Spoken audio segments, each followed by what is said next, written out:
भासकाय गुरवे शांताय सन्यासिने नानावादी नगेन्द्र संघपवये योगीन्द्र वन्द्याय च मोहध्वांत दिवाकराय भगवत्पादाभिधाम बिभ्रते तस्मै भाष्यकृते नमोस्तु सततम पूर्णाय बोधात्मने ओम।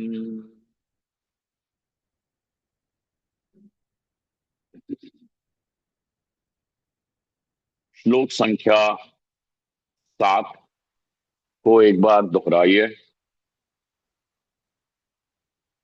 सर्वभूतानि कौन्तेय प्रकृतिं यान्ति मामिकाम् कल्पक्षये पुनस्तानि कल्पादौ विसृजाम्यहम्। सर्वभूतानि कौन्तेय प्रकृतिं यान्ति मामिकाम् कल्पक्षये पुनस्तानि कल्पादौ विसृजाम्यहम्। शंकरानंद जी महाराज ये कहते हैं कि पूर्व श्लोक में सारे भूतों की स्थिति का जो अधिकरण है, जो स्थान है, जहां सारे भूत रहते हैं, वह तो परमेश्वर है। परंतु भूतों के जन्म और लय का कारण कौन है, स्थान कौन है? रहने का स्थान तो परमेश्वर हो गया, क्या पता कदाचित कोई और हो।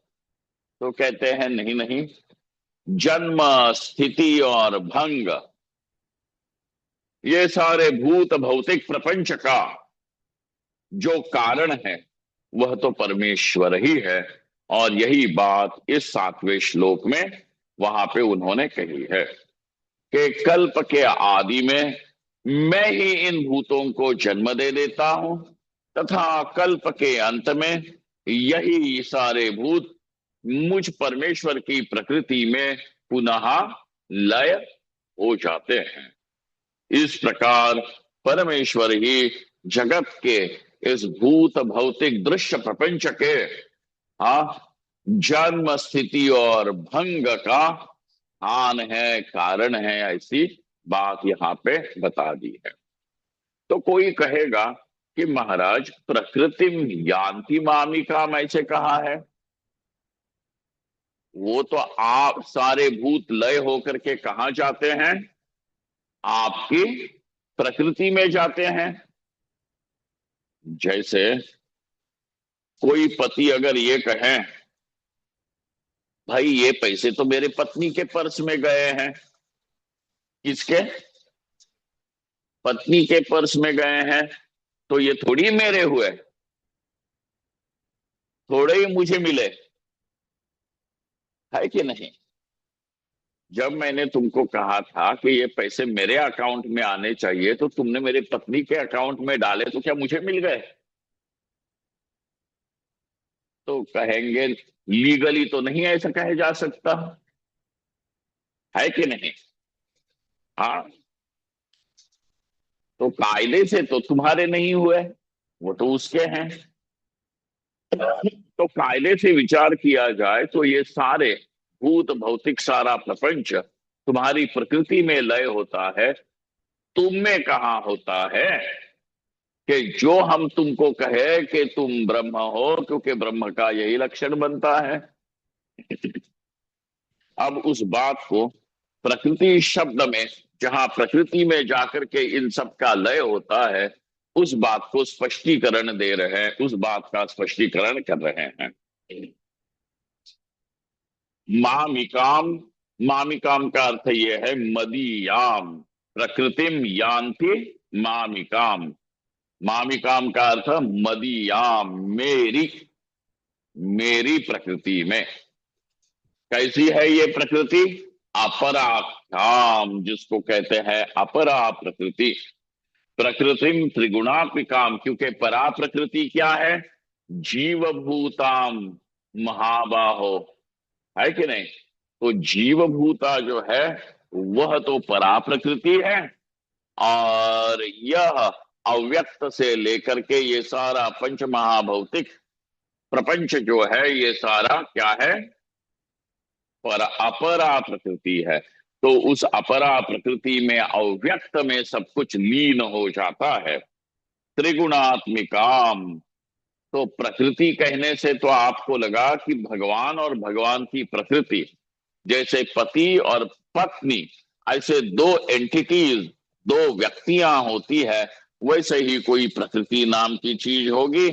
है तो भगवान की, तथापि भगवान से भिन्न है।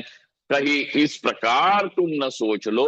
इसके लिए कहते हैं, अरे बाबा वही माया है। मायाम त्रिगुणात्मिकाम मायाम। तो कोई पूछेगा, माया और प्रकृति कदाचित अलग अलग हो सकती है। वैसे भी भगवान विष्णु को दो पत्नियों के साथ दिखाई देते हैं, श्रीदेवी भूदेवी। क्या पता तुम एक को माया बोल रहे हो, दूसरी को प्रकृति बोल रहे हैं। तो कहते हैं नहीं, यहाँ पे साक्षात वेद ही कहता है कि जिसे तुम प्रकृति कहते हो वो परमेश्वर की प्रकृति ही है। हाँ, मायांतु प्रकृतिम विद्यात्, हाँ, माइनंतु महेश्वरम। मायांतु प्रकृतिम विद्यात् इति श्रुति प्रसिद्धाम यान्ति। तो हम कोई नई बात नहीं बता रहे हैं, ये श्रुति प्रसिद्ध बात ही है, इसीलिए बताए हैं। हाँ, स्वोत्पत्ति व्युत्क्रमेण प्रकृतौ लीयन्ते इत्यर्थः। ठीक है, ये माया भगवान से कोई पृथक वस्तु तो नहीं हो सकती।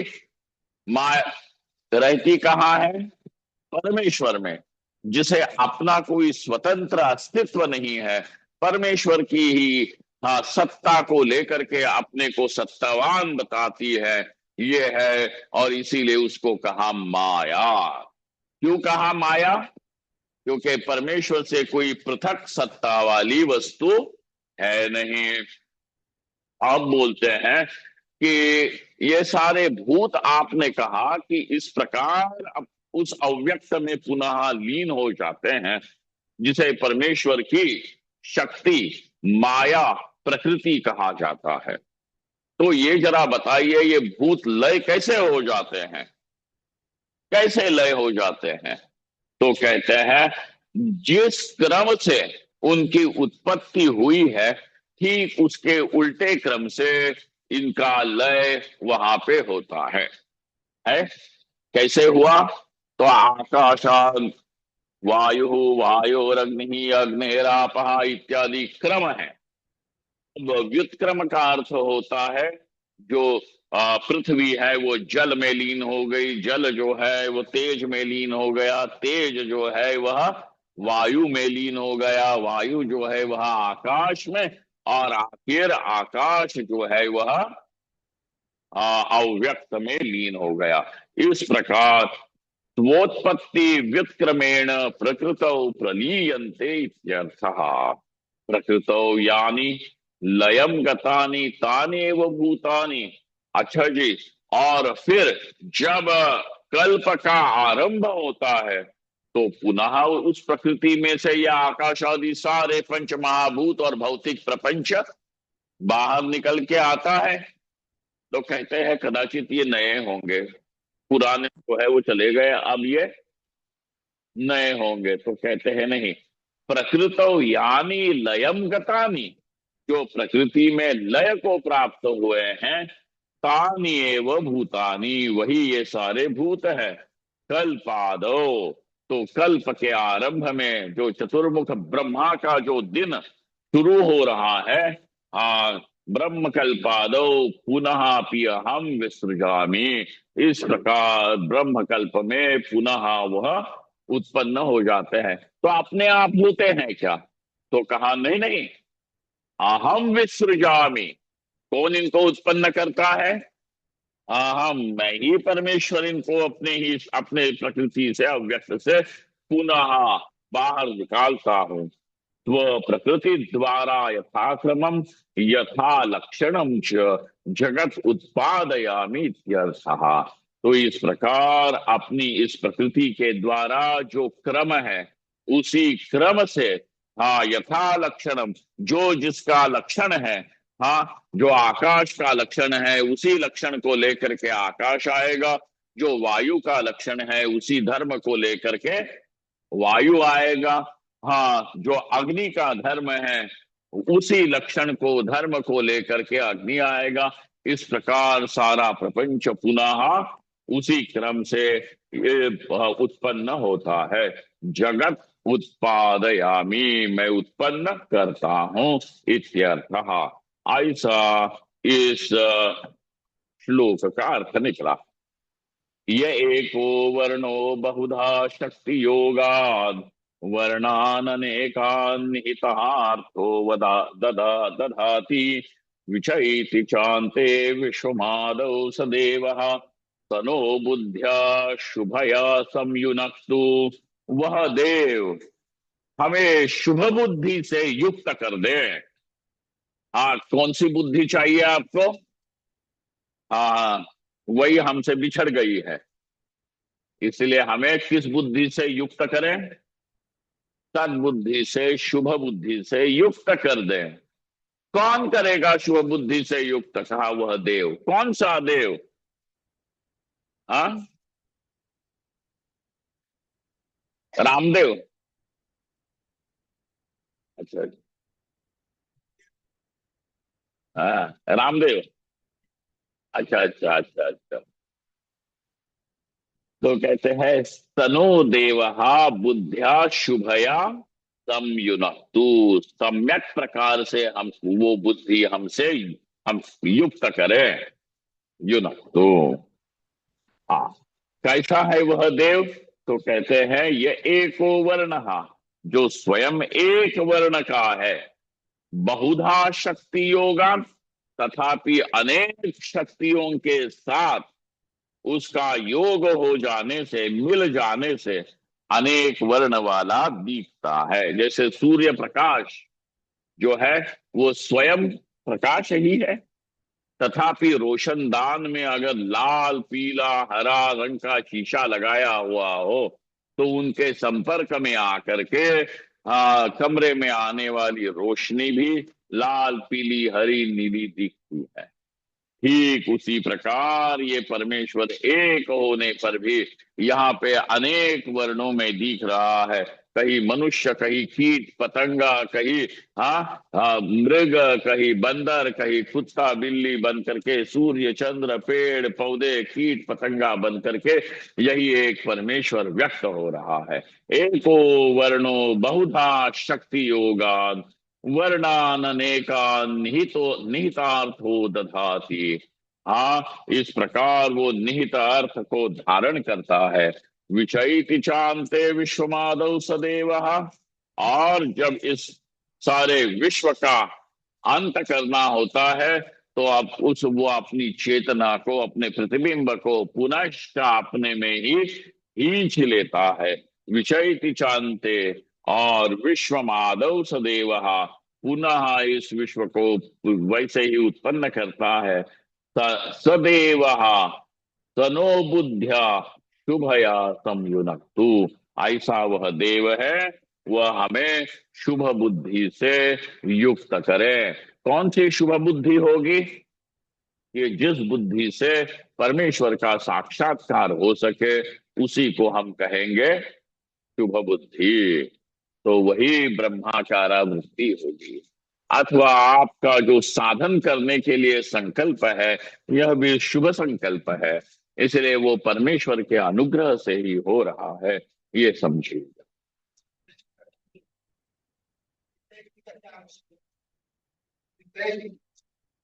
चेतना रहित करना, रहित, चेतना का वियोग होना। विचयित चांते, अंत में क्या होता है? तो चेतना है ही क्या? बुद्धि इत्यादि में होने वाला प्रतिबिंब है चेतन का। अब अगर पानी वहां से सूख जाए तो प्रतिबिंब कहाँ गया, ये प्रश्न है। प्रतिबिंब कहाँ गया? सूर्य का प्रतिबिंब जो दिख रहा था, जिसके कारण पानी में चमक आ रही थी, वापस वही है, यही है उसका खींच लेना, विषय की। सदेव सनो हा देव सनो बुद्ध्या शुभया संयुनक्तु इति श्रवणात्।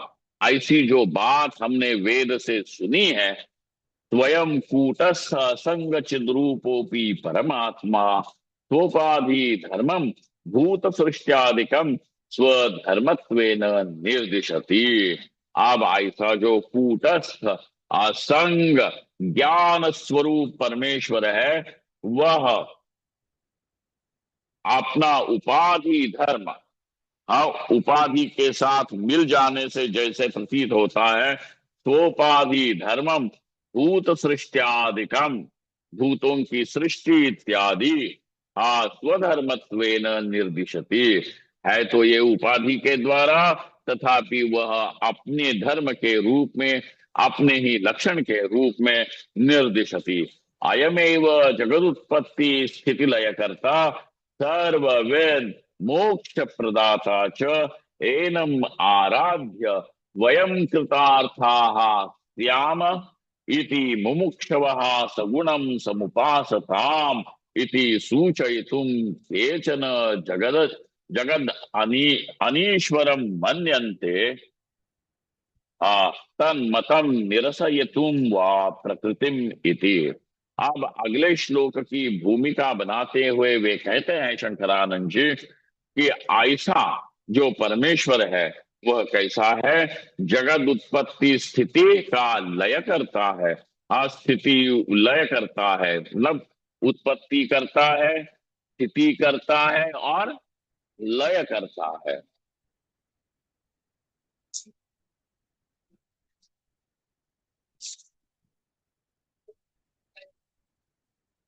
तो एको वर्ण, वह एक ही वर्ण का है, तो उसमें अनेक वर्ण, ये मनुष्य पशु पक्षी इत्यादि सब कुछ कैसा दिख रहा है, तो कहा शक्ति योगात, वहां पे माया उपाधि के साथ योग हो जाने से अनेकता वहां पे प्रतीत होती है।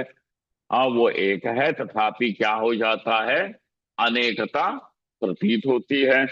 अनेक, हाँ, शक्ति योगाद वर्णान अनेकान निहितार्थो दधाति, और वह उस निहित अर्थ को, मतलब उसमें रखे हुए जो अर्थ है उसको धारण करता है। विचैति चांते, इस चेतना का, चिति का वहां से वियोग हो जाता है। कब? अंत में। अंत में मतलब लय काल में सब भूत जो है वो लय हो गए। अब कौन चेतन कौन अचेतन, कहीं कुछ है क्या? हाँ, इसीलिए विचैति चांते, और विश्वम आदो, और आदि में पुनः युनक्ति, हाँ, पुनः वह उस चेतना से सबको युक्त करता है। सदेव सनो बुद्धिया, वही देव है जो हमें शुभ बुद्धि से युक्त करें। ठीक है।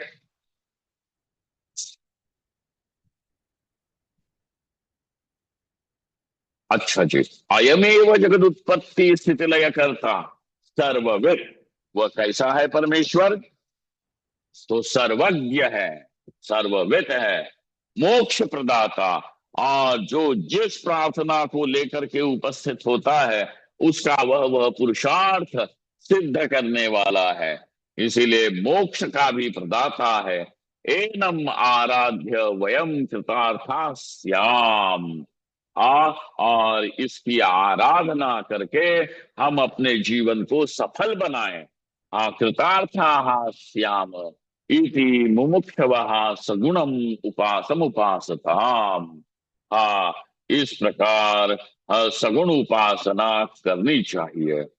इति सूचयितुम, केचन जगदनीश्वरम मन्यते, और कुछ लोग जगत को क्या मानते हैं, ईश्वर रहित मानते हैं, कोई ईश्वर वगैरह कुछ नहीं है, यहाँ पे सब कुछ ऐसे ही हो रहा है।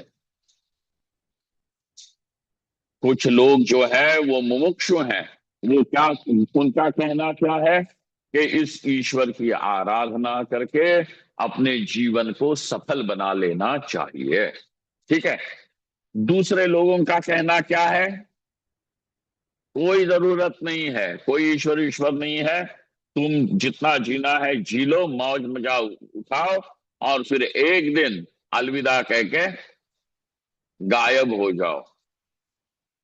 ऐसा कुछ लोगों का कहना है। तो उन लोगों का कहना है ये कोई ईश्वर वगैरह नहीं है, अनीश्वरम। ये दुनिया कैसी है, कोई इसका स्वामी नहीं है, कोई इसका पालन करता नहीं है, कोई इसका रखवाला नहीं है, बस या ऐसी ही है। मन्यन्ते तन्मतम। उन लोगों के इस मत का निरासन करने के लिए अब अगला श्लोक प्रवृत्त होता है। उस अगले श्लोक का पहला शब्द क्या है? प्रकृतिम। इस प्रकार आता है।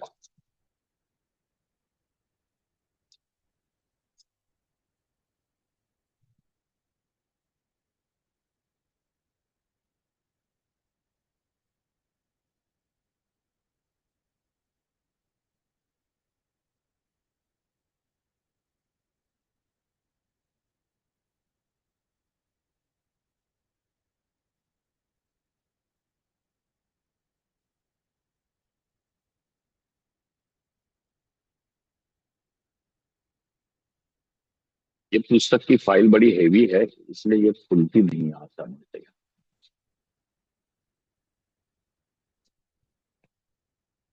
प्रकृतिम स्वामवष्टभ्य विसृजामि पुनः पुनः भूतग्रामम् इमं कृत्स्नम् अवशं प्रकृतेर्वशात्। प्रकृतिं स्वामवष्टभ्य विसृजामि पुनः पुनः प्र, अवशं प्रकृतेर्वशात्। अपने ही प्रकृति को स्वीकार करके, उस माया का स्वीकार करके करता क्या हो? विसृजामि पुनः पुनः।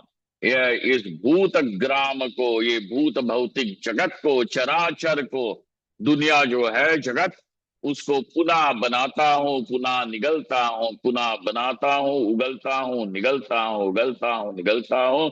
इस प्रकार विसृजामि पुनः पुनः भूतग्रामम इमं कृत्स्नम। और संपूर्ण भूतग्राम को, हाँ ऐसे नहीं किसी को, केवल कर्ण और इसको दुर्योधन को, अरे पूरा सब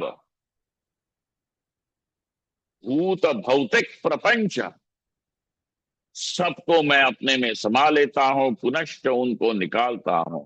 भूतग्रामम इमं कृत्स्नम अवशम। आप, और वे बेचारे कैसे लोग हैं?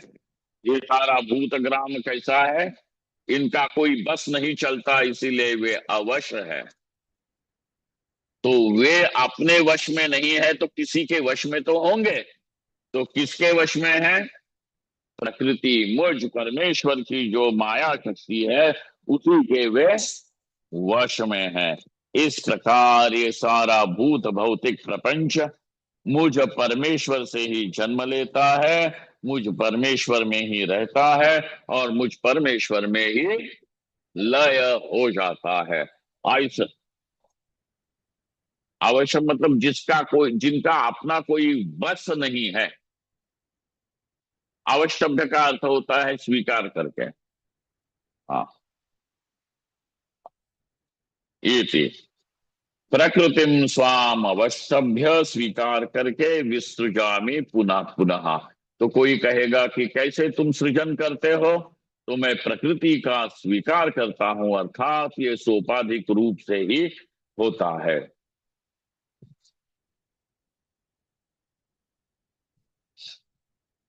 हम्म, हम्म, ये क्या लिखाई है? मायाख्याम। क्या कैसी है ये प्रकृति? माया नाम की है। मायाख्याम त्वाम उपाधि भूतम। और कैसी उसकी एक खासियत क्या है कि वह मेरे स्वरूप में नहीं घुसी हुई है, ये तो मेरी उपाधि ही बनी हुई है। जो अपने स्वरूप में घुसी नहीं है तथापि अपने को उस धर्म से युक्त हुआ जैसे दिखाती है, उसी को कहते हैं उपाधि। है ना? उपाधि का दृष्टांत क्या है? स्फटिक मणि और जपा पुष्प। लाल गुड़हल का पुष्प है। किसी ने शंकर जी की शिवलिंग था, कैसा? स्फटिक का, स्वच्छ स्फटिक का। उसके ऊपर लाल फूलों से पूजन किया हुआ है। अब जरा बताओ, वो स्फटिक लिंग किस रंग का दिखेगा? लाल रंग का दिखेगा। अब वो लाल रंग जो है, वो पुष्प के स्वरूप में ही घुसा हुआ है कि नहीं? लेकिन वह लाल रंग अब कहां दिखता है? स्फटिक लिंग में। स्फटिक लिंग भी लाल भले ही प्रतीत हो, परंतु प्रश्न यह है कि क्या यह लाल रंग जैसे फूल के स्वरूप में घुसा हुआ है, क्या वैसे ही ये स्फटिक के स्वरूप में घुसा है क्या? तो लाल रंग के वजह से गुड़हल फूल लाल प्रतीत होता है, और उस लाल रंग के वजह से स्फटिक लिंग भी लाल प्रतीत होता है। तथापि दोनों में अंतर क्या है? एक में कहेंगे कि लाल रंग विशेषण है, तो दूसरे में वह उपाधि है। क्या अंतर है? एक में विशेषण बन करके बैठा है और दूसरे में उपाधि बन करके बैठा है। जब वह उपाधि बनता है, तभी भी वह व्यावर्तन करने का काम, अलगाव करने का काम तो कर ही देता है, परंतु स्वरूप में कोई हेर फेर नहीं होता। स्वरूप में वह हस्तक्षेप नहीं करता, केवल दिखता जरूर है। वैसे ही ये माया नाम की उपाधि जो दिखने भर की ही है, वह उपाधि ही बन करके क्या करती है? अब इस परमेश्वर को सृष्टा, पालन करता, संहार करता ऐसे प्रतीत करती है। दूसरा कोई सृष्टा नहीं, दूसरा कोई पालन करता नहीं, दूसरा कोई संहरता नहीं है तो वो परमेश्वर ही है। तथापि ये परमेश्वर का स्वरूप भूत लक्षण नहीं है। कैसा लक्षण है फिर ये? औपाधिक लक्षण है। औपाधिक का अर्थ क्या है? उपाधि के कारण दिखने वाला। लक्षण तो है, परंतु कैसा है? उपाधि के कारण है। इसीलिए इसको क्या कहेंगे? औपाधिक है। तो ये बात कही, मायाख्याम स्वाम उपाधि भूतम प्रकृतिम। ऐसी इस प्रकृति को, वो प्रकृति कैसी है? शुद्ध सात्विक, सत्वात्मिकाम अवश्यभ्य। और ये शुद्ध सत्व है। शुद्ध सत्व का अर्थ होता है कि वहां पे अज्ञान का जो आवरण शक्ति है वो नहीं होती। वहां पे क्या नहीं है? अज्ञान की आवरण शक्ति नहीं होती है। विक्षेप शक्ति भले रहे, तथापि वहां पे आवरण शक्ति का कार्य नहीं होता है।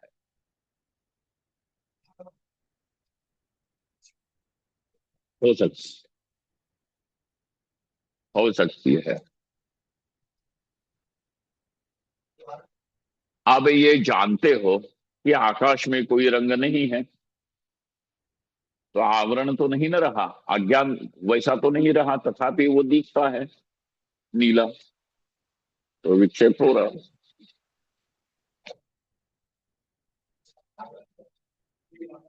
ना।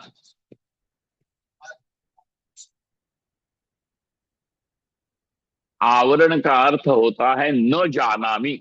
ऐसे व्यवहार का जो हेतु है उसको कहते हैं आवरण। आवरण मतलब क्या है?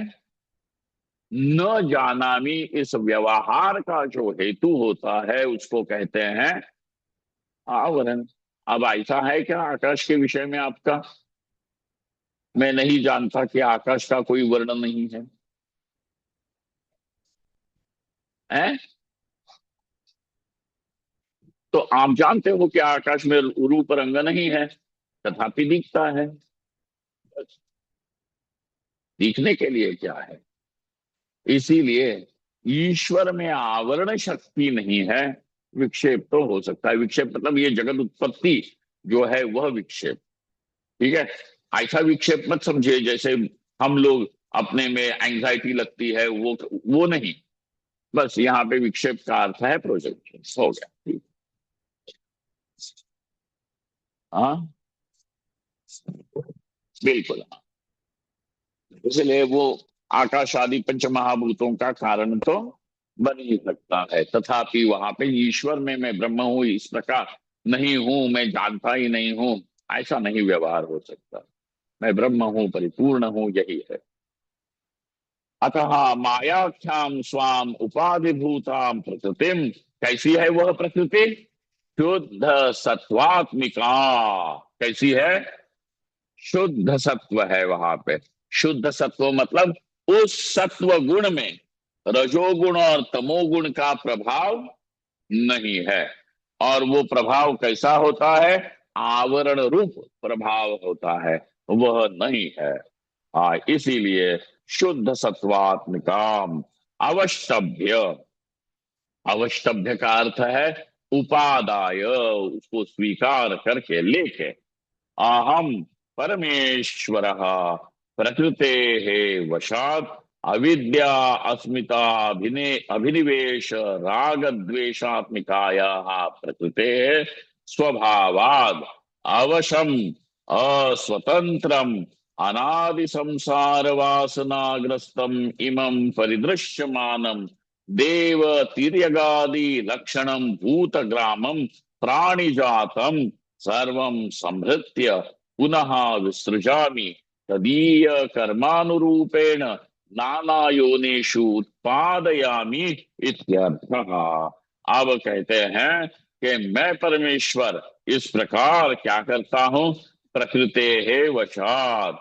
हाँ, जो प्रकृति के वश में है। कैसी है अब ये प्रकृति?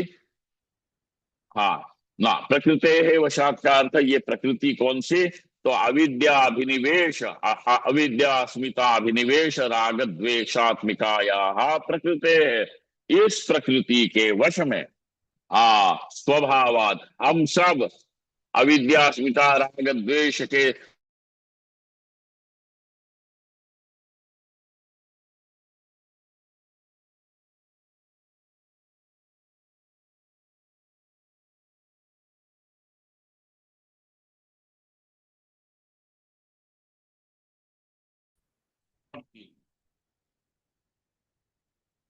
तो पूछो उससे कि किसने तुमको कहा जाओ और चूहे को पकड़ो? तो वो तो कहेगी कि बस स्वभाव है। अब जरा बताओ, सामने यदि आपके इमली पड़ी हो,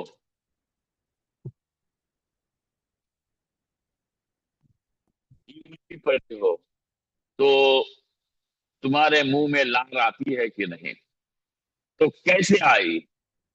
अच्छा, कई बार आप लोग देखते हो लोगों को, कोई रसगुल्ला या गुलाब जामुन उठा के आ करके खाता है तो आपका भी मुंह खुलता है। ये कैसे हो रहा है?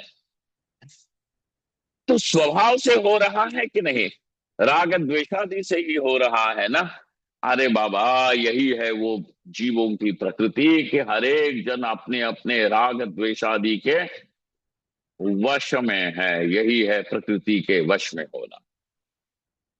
इसीलिए वे प्रकृति के वश में है, किसी का खुद के ऊपर कोई वश नहीं है। ठीक है। इस प्रकार ये सारी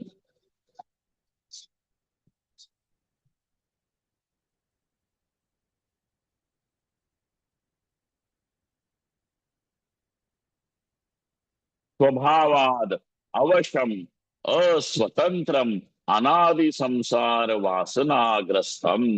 और इस अनादि संसार के जो संस्कार है, उन्हीं से ये सब हम लोग ग्रस्त है, पीड़ित है। हाँ, निगल ग्रस्त मतलब खाए हुए, निगले हुए हैं जैसे। ग्रस्तम इमं परिदृश्यमानम। ये सारा परिदृश्यमान क्या है?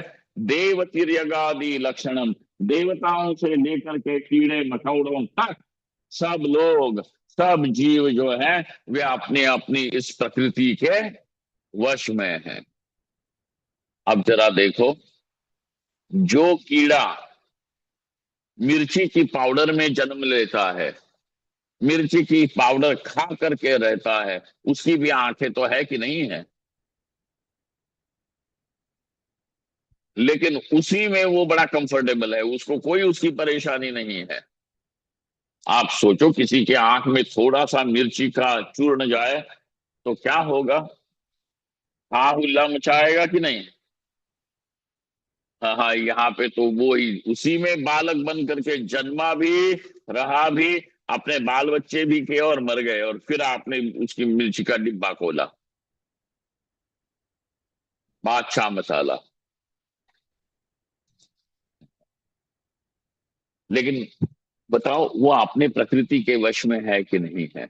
अगर तुम उसको बोलो कि भाई तुमको निकाल के हम दूसरे किसी चीज में डाल देते हैं, नमक में डाल देंगे, तड़प के मरेगा कि नहीं? उसको कहो कि कोई बात नहीं, चलो तुमको मिर्ची में से निकाल करके अब हींग में डाल देंगे, चलेगा? मर जाएगा। सब लोग अपने अपने प्रकृति के वश में है कि नहीं है? तो देवताओं से लेकर के यहाँ पे सारे तीर्यक, मतलब पशु वर्ग तक, सब कुछ क्या है, अपने अपने स्वभाव के, अर्थात उस प्रकृति के वश में है, अविद्या अस्मिता राग द्वेष आदि के वश में ही है। अच्छा, भूत ग्रामम, अर्थात ये प्राणी जातम, सर्वम समृत्य, मैं उनका संहरण करके अर्थात निगल जाता हूं, पुनः विसृजामि, पुनः मैं उनको उत्पन्न कर देता हूं। तदीय, और कैसे उत्पन्न करता हूं? तो इसीलिए तो निरूपाधिक रूप से, स्वरूप से मैं कुछ करता नहीं, सोपाधिक रूप से सब कुछ करने वाला मैं ही हूं। ऐसा हो गया, ऐसा ही परमेश्वर है आपका विचित्र। हम क्या करें? कुछ भी न करने वाला मैं, और सब कुछ करने वाला भी मैं। बड़ा विचित्र है आपका ईश्वर। उसी से पूछे।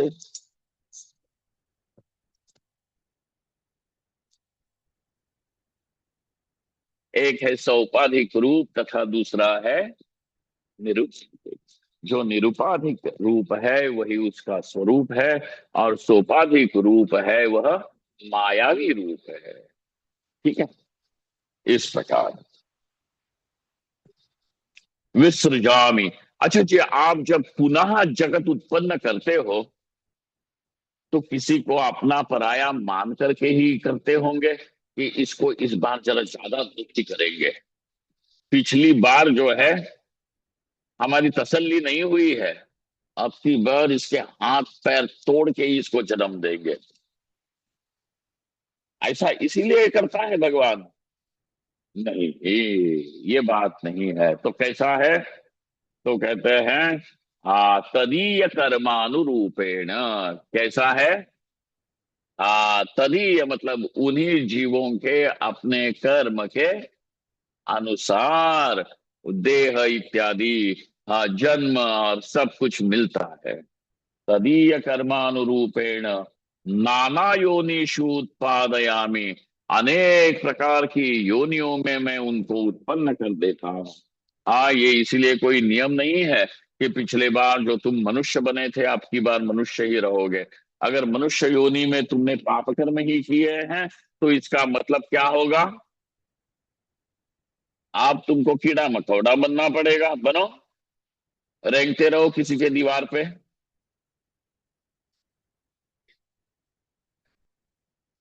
हाँ, क्योंकि तुम लोगों को दूसरे के घर में क्या चल रहा है वो चढ़ के दीवार से पार देखने की जो आदत है, अब कीड़ा ही बन करके रेंगते हुए इस दीवार से उस दीवार में देखते रहो, और क्या। ऐसे कीड़े मकोड़े वाले काम करोगे तो क्या बनेंगे? इसीलिए तदीय कर्मानुरूपेण नाना योनिषु उत्पादयामी इत्यर्थः। इसका अर्थ क्या है कि उन, मैं जब कहता हूं हाँ कि मैं ही सबको उत्पन्न करता हूं, तो इसका मतलब मैं अपने प्रकृति को अपने स्वीकार करके, अर्थात उपाधि को स्वीकार करके सोपाधिक रूप से, क्या अर्थ निकला? सोपाधिक रूप से सृष्टा बनता हूं। सोपाधिक रूप से क्या हूं मैं?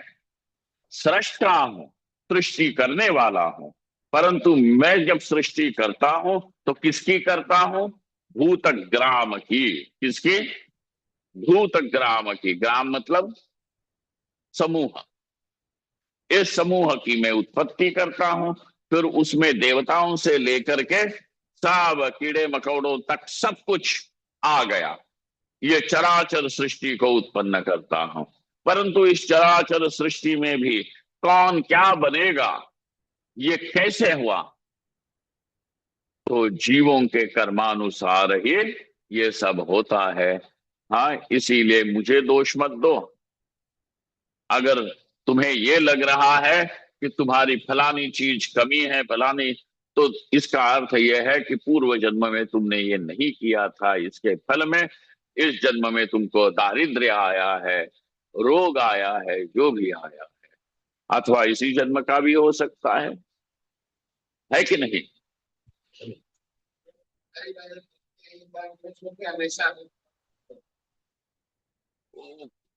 उनके बोलने से क्या होता है? यहाँ पे कृष्ण भगवान बोलते हैं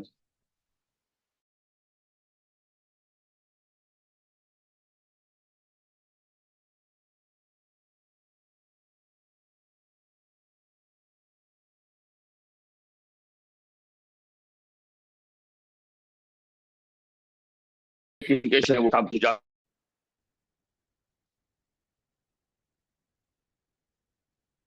इसीलिए नाना योनिषु उत्पादयामि इत्यर्थः। एतेन प्राणिनां कर्म निमित्त मात्रम अहमेव सृष्टा भर्ता संहर्ता नेता च। हाँ, इसी से, इसी श्लोक से प्रकृतिम स्वाम अवष्टभ्य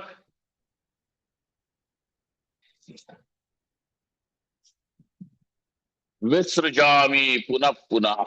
इस श्लोक के द्वारा भगवान ने क्या कहा है कि प्राण, हाँ, एतेन प्राणिनाम कर्म निमित्त मात्रम। प्राणियों का जो कर्म है वह निमित्त है। अहमेव सृष्टा, परंतु मैं ही सृष्टा हूं। इसका कारण क्या है कि कुछ लोगों की ये मान्यता है कि ईश्वर की क्या आवश्यकता है, जब तुम्हारा ही कर्म तुम्हारे जन्म मृत्यु और जन्म मृत्यु के भीतर रहने वाले सुख दुख आदि का भोग देने के लिए समर्थ है, तो फिर ईश्वर की आवश्यकता ही क्या है? परंतु ये कर्मादि भी बिना कर्म तो निमित्त जरूर बनता है, तथापि सृष्टा कौन है? ईश्वर ही है। इसीलिए मैं ही सृष्टा हूं, भरता हूं, भरण पोषण करने वाला हूं, संहरता हूं, नेता हूं। नेता मतलब राजनेता नहीं, ले जाने वाला। कहाँ ले जाता है? कभी नीचे की योनियों में तो कभी ऊपर की योनियों में। तो कभी कीड़ा मकोड़ा बना करके रेंगने के लिए रख दिया, तो कभी देवता बन करके सिंहासन पे पूजवा दिया। इस प्रकार, हाँ, मैं ही हूं, ऐसा परमेश्वर। नेता च न मत्तः अन्य कश्चिद अस्ति। और इसीलिए मुझसे अन्य यहाँ पे कोई सृष्टा, भरता, संहरता, नेता और कोई है नहीं। सूचितम भवति तथा च श्रुति एष सर्वेश्वरः एष भूत भूताधिपति इति च।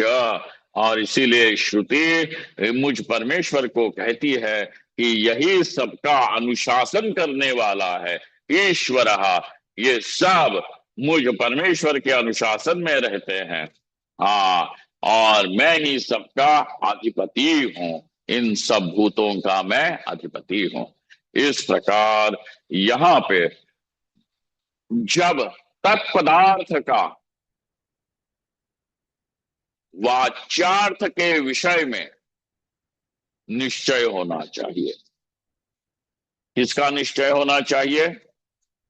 तत्पदार्थ के वाच्यार्थ के विषय में निश्चय हो जाए। क्योंकि जब वाच्यार्थ का निश्चय होगा तभी लक्ष्यार्थ तक बुद्धि पहुंच सकती है। अगर बुनियाद ही नहीं बनी तो अब मंजिलें क्या खड़ी होंगी, बताओ।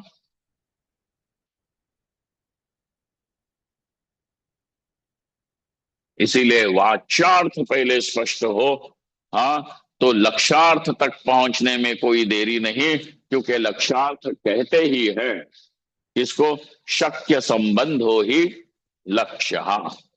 लक्ष्य क्या होता है? शक्यार्थ से संबंध रखने वाला ही कौन होता है? लक्ष्यार्थ होता है। तो हाँ, यहाँ पे वाच्यार्थ कौन है तत्पद का? ऐसा है वह।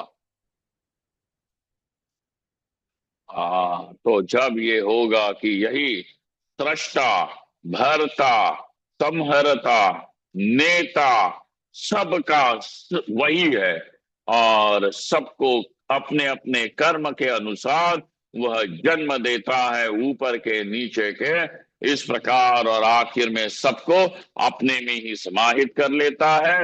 वह उसकी माया शक्ति है। ऐसा माया शक्ति वाला जो है वह परमेश्वर। इस प्रकार तत्पद का वाच्यार्थ निश्चित किया जाए।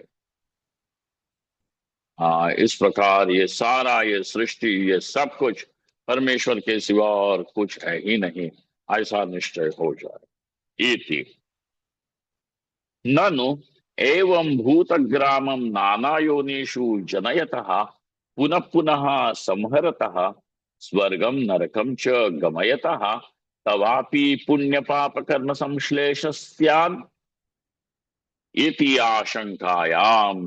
अब जब भगवान ने इस प्रकार कहा कि मैं ही सबका सृष्टा, भरता, संहरता, नेता हूं।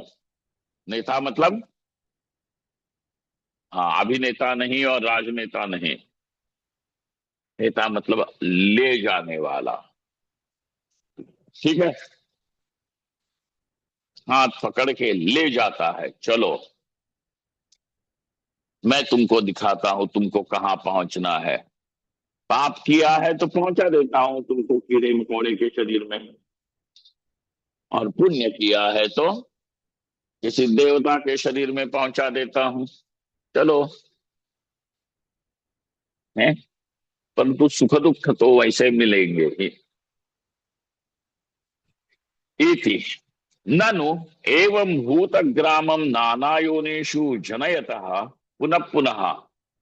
इस भूत ग्राम को, इन सारे जीवों को पुनः पुनः नाना योनियों में जन्म दिलाता हुआ, पुनः पुनः उनका संहरण करता हुआ, स्वर्ग नरक में उनको पहुंचाता हुआ, ऐसा जो तुम हो, पहुंचाने वाले, जन्मने वाले, क्या, जन्म देने वाले, हाँ, इस प्रकार के जो तुम हो, तो इसका अर्थ ये होगा कि तुम परमेश्वर को भी क्या होगा, पाप पुण्य का संश्लेष जरूर होगा। किसी को ले जाकर के कहाँ पहुंचाया, कीड़ा मकोड़ा बना दिया, बिलबिलाओ यहाँ पे, केंचुआ बनो। इनको नहीं सहना, अच्छे नहीं लगते केंचुए। ठीक है, तो फिर तुम्हें पाप लगना चाहिए। और किसी को ले जाकर के इंद्र चंद्र बना दिया तो पुण्य लगना चाहिए। पुण्य पाप कर्म संश्लेष स्यात्। तो तुम भी पुण्य पाप करने वाले हो जाओगे जैसे हम भी। इति आशंकायाम, इस प्रकार की आशंका होने पर कहते हैं न भूतानाम संहारः सृष्टि ही सुख दुखादि फल प्रापणम च सर्वम प्रकृतेरेव कर्म न आत्मनः। तो यह जो है भूतों का संहार करना, भूतों की उत्पत्ति करना, भूतों को अर्थात जीवों को सुख दुखादि फलों की प्राप्ति करा देना, ये सब इस प्रकृति में ही हो रहा है। प्रकृतेरेव कर्म, इस प्रकृति में ही हो रहा है, न आत्मनः, ये मुझ आत्मा में कोई कुछ हो नहीं रहा है, प्रकृति में ही ये सब कुछ हो रहा है। ऊपर जाना, नीचे आना, सुखी होना, दुखी होना, उत्पत्ति होना, संहार होना, न आत्मनः। क्यों? मम, तुम कौन हो? मम अविक्रियस्य असंगस्य अव्यक्त मूर्ते है तत्कर्मलेश संबंधो वस्तुतः किंचिद अस्ति न आत्मनः। तो कहते हैं कि इस आत्मा का, हाँ, इस आत्मा का, आत्मा मतलब कौन? मेरा ही, अक्रियस्य, मैं अक्रिय हूं, अविक्रिय हूं, अर्थात मुझ में कोई विकार नहीं होते। असंगस्य, मैं असंग जो हूं, अव्यक्त मूर्ते है, और अव्यक्त मूर्ति का अर्थ आप लोगों ने मया ततमिदं सर्वम जगदो व्यक्त मूर्ति ना, वहां पे अव्यक्त मूर्ति शब्द का अर्थ क्या बताया?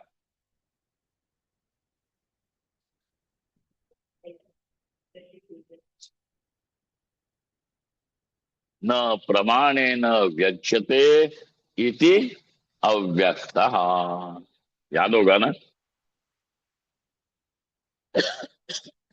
तो ऐसा जो मैं अव्यक्त मूर्ति हूं, मेरा कर्म के साथ लेश मात्र भी संबंध नहीं है। तो किसका है कर्म के साथ संबंध? प्रकृति का। तो चाहे वो तत्पदार्थ में भी हो, चाहे त्वम पदार्थ में भी हो, जितना भी कर्म क्रिया हो रही है वो उपाधि में हो रही है कि आत्मा में? अतः आत्मा में कहीं पे भी कर्म के साथ कभी संबंध नहीं होता। अतः यह आत्मा सर्वथा, चाहे जो कोई उपाधि हो, चाहे वह माया नाम की उपाधि हो, चाहे वह अविद्या प्रकृति नाम की उपाधि हो, तथापि मुझ आत्मा का कभी भी कर्म के साथ कहीं पे भी कोई संबंध नहीं है। अतः मैं नित्य सिद्ध शुद्ध बुद्ध साक्षी चिन्मात्र ही रहता हूं। हाँ, वस्तुतः किंचित नास्ति इति प्रकृते प्रकृति कर्तकेषु स्वस्य संगोदासीनत्वम एव प्रतिपादयति। इस प्रकार ये सारे प्रकृति के किए कराए में अपना स्वयं का उदासीनत्व, उदासीनत्व मतलब असंगत्व, हाँ, स्वस्य असंग उदासीनत्वमेव प्रतिपादयति। अपना उदासीनत्व, अपना असंगत्व अब इस अग्रिम श्लोक में श्री भगवान प्रतिपादन करते हैं। उस श्लोक को आप दोहराइए और इसका अर्थ कल देख लीजिए। न च माम तानि कर्माणि निबध्नन्ति धनंजय उदासीनवदासीनम् असक्तं तेषु कर्मसु न च मां तानि कर्माणि निबध्नन्ति धनंजय उदासीनवदासीनम् असक्तं तेषु कर्मसु। ओम पूर्णमदः पूर्णमिदं पूर्णात् पूर्णमुदच्यते पूर्णस्य पूर्णमादाय पूर्णमेवावशिष्यते। ओम शांति शांति शांति। Thank you, Swamiji. केशवं Yeah. बादरायणं सूत्रभाष्यकृतौ वन्दे भगवन्